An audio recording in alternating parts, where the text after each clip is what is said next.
हाम्रो घरको हालत हेर्नुहोस् त घरको बाटोमा पेडीमा आँगनबाट थुप्रो पानी हुन्छ गाइस यति ठुलो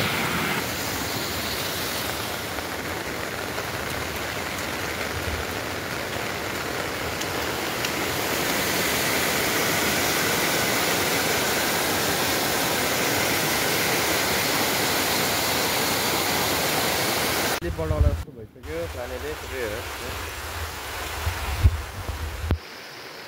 जाली फाल्दिन्छ होला अब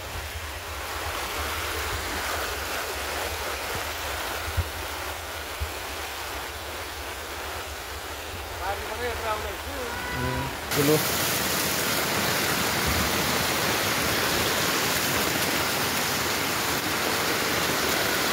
बाटोको हालत हेर्नु चाहनुहुन्छ अब हेर्नुहोस् गाइस बाटो यस्तो गाइस बाटो यसरी बाटोमा पानी बगेर बाटो त पुरै खत्तम तसमा पुरै खाल्टै बनाइदिएको छ